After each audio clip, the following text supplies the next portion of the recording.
Ukraine. And what I should say, I'm pleased to say he joins us now live. Thank you for your time, Mr. President. When you look at the situation playing out in Crimea right now, what do you think is Vladimir Putin's objective here? What's his end game? Well, for me, it's very much the feeling of deja vu. Indeed, if you take out the word Crimea, it looks like news bulletins of run-up to Russian-Georgian war in 2008. Indeed, it was so predictable that things would happen after that. Today, the website called the Daily Beast published basically excerpts from the correspondence. I had U.S. diplomatic correspondence when I warned U.S. ambassadors and U.S. high officials in 2009, 10, 11 about exact scenario, the way how it would develop in Crimea. And actually, I hate to be vindicated about it because that's exactly how it's developing now. I think his scenario is very brutally simple. He grabs a piece of territory, he needs it for his extending of his own existence inside Russia, then he lays down, waits for Western reaction to go somewhere else, and then after a while he grabs another piece of territory and again extends his existence. So it's like perpetual land grab, and it's not going to stop with Crimea. If he can he will get away with Crimea. He will look at other areas in Ukraine, and then he indeed would be looking at Baltic countries. You know, I had many conversations. I had dozens of meetings in my political career with Vladimir Putin, and I know that Baltic countries are his next goal. So this guy is not going to stop unless some circumstances and somebody else stops that. Let me jump in and ask you this. So are you saying that you feel confident, or it is your expectation that Russian troops will move beyond Crimea?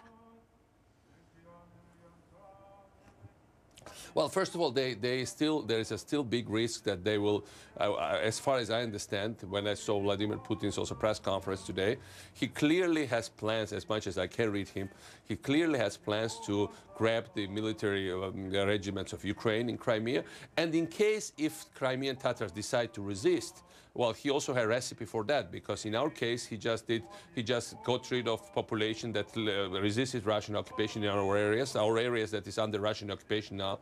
20% of our territory is basically mostly depopulated because he got rid of the population. So he has blueprint for Crimea already. Now, what his plan endgame would be is to grab Crimea, consolidate control there, and certainly then to destabilize the rest of Ukraine through all kind of provocations, through all kind of provocateurs that they are sending in now from Transnistria, as far as I understood from Ukrainian government officials. I had also a long conversation with the head of Ukraine's security service. And so basically trying to destabilize, trying to exert influence through gas deals and other things on Ukraine, and to keep the rest of Ukraine on the permanent state of chaos while consolidating his control of Crimea. So that is your vision of what is about to happen. That is your analysis of the Russian president's next move.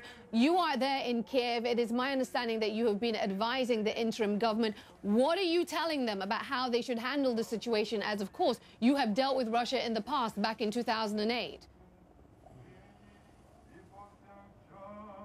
Well, my advice from the beginning was to exercise extreme self-restraint in reacting to Russian provocations, but on the other hand, prepare for the worst, because our experience says that no matter what the other side would do, Putin is going to do what he's planning to, unless there is some other reaction, like strong Western reaction or immediate some kind of clash back from more powerful forces to stop him. So, you know, that's what the government has been doing here. They've been trying to be very calm. The Ukrainian military has been exercising extreme, they've been very careful, but on the other hand, very, very brave. But there are long lines of people now going for draft in Ukraine all around the country. People are basically asking to be drafted to the army in case of contingency, to be ready to defend Ukraine. So it's really a precarious situation. It's a precarious situation for the rest of Europe, because it's unheard of what's happening here in terms of scale.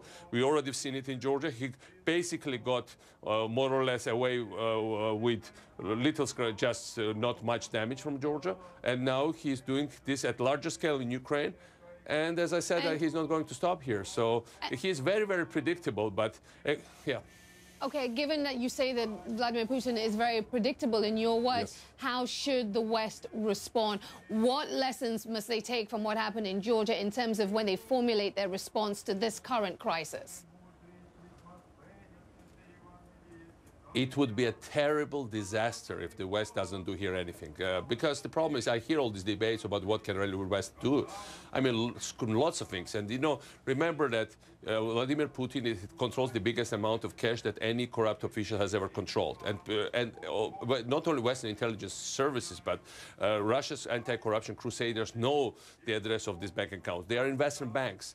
And it's not about sending tanks, it's about sending fiscal agents to those banks. It's also shutting off their oligarchs from their mansions all around Europe and in America. It's about concrete other measures that are easy to do and will not be painful. It's not, we are not advocating now, no, I am very realistic that they're not going to stop buying Russian gas, but certainly they can hit back very hard at the oligarchs, the immediate surroundings of Putin, and Putin relies upon these people. He is based on a corrupt oligarchy.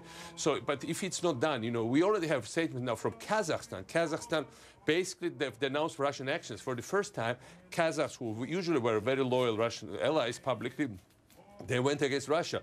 In all other post-Soviet countries are trying to do the same. The reason is very simple. They know that if nothing is done now, the existence of independent states all over this place and potential Western allies would be under mortal danger. That's why it's important to put Georgia on fast-track accession process for NATO. And it's very important to also do the same for Ukraine, Europe, and NATO. We appreciate your time on this day and your important insight into the situation playing out in Ukraine. Thank you Mikheil for inviting me. Saakashvili, the former president of Georgia, we appreciate it. Thank you so much.